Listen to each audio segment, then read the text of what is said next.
तो बच्चों आज हम सब पढ़ेंगे शब्द रचना या बनावट के आधार पर। बाबू रचना और बनावट के आधार पर शब्द जो होते हैं तीन प्रकार के होते हैं, रूढ़ शब्द, यौगिक शब्द और योग रूढ़ शब्द। रूढ़ शब्द वे शब्द होते हैं जिनके खंड करने पर, टुकड़े करने पर उन प्रत्येक टुकड़ों का कोई भी सार्थक अर्थ नहीं होता। जैसे अगर एग्जाम्पल की बात करूं तो शेर मैं लिखता हूं, तो शेर को अगर दो पार्ट में अगर हम बांटते हैं से और र में, तो इसका कोई सार्थक अर्थ नहीं होता है, इसलिए यह क्या है, रूढ़ शब्द है। एक और एग्जाम्पल जैसे बच्चा, ब और चा, तो क्या इन सभी टुकड़ों का कोई सार्थक अर्थ है? नहीं है, इसलिए क्या है, रूढ़ शब्द है। वे शब्द जिनके टुकड़े करने पे प्रत्येक टुकड़े का सार्थक अर्थ होता है उनको हम क्या कहते हैं, यौगिक शब्द कहते हैं। जैसे एग्जाम्पल अगर ले लूं मैं तो क्या है, पुस्तकालय, पुस्तकालय, तो देखिए यह क्या होता है, पुस्तक धन आलय।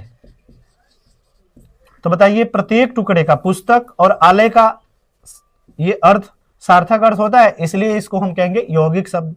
और भी अगर एग्जाम्पल हम ले लें तो क्या ले सकते हैं, जैसे परोपकार, क्या है, परोपकार, तो पर धन उपकार, बताइए पर और उपकार, इसका भी सार्थक अर्थ है, इसका भी सार्थक अर्थ है, इसलिए क्या है, यौगिक शब्द है। अब बात आती है योग रूढ़ शब्द की। तो योग रूढ़ शब्द वे शब्द होते हैं जिनका प्रयोग हम सामान्य अर्थ के लिए नहीं करते हैं, विशेष अर्थ के लिए करते हैं। ठीक है, जैसे मैं अगर बात करूं जलज, तो इस जलज का अर्थ होता है जो जल में उत्पन्न हुआ हो।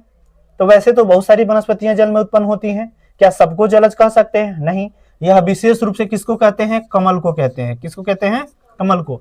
इसलिए यह जलज क्या है, योग रूढ़ है, क्योंकि इसका प्रयोग हम सामान्य अर्थ के लिए न करके विशेष अर्थ के लिए कर रहे हैं। ठीक है, दूसरा अगर एग्जाम्पल हम ले ले तो पीताम्बर, पीताम्बर, तो ये जो पीताम्बर है यह भगवान कृष्ण के लिए प्रयोग होता है, क्योंकि जो भी भगवान कृष्ण के अलावा बहुत सारे लोग पीला दुपट्टा यूज करते हैं।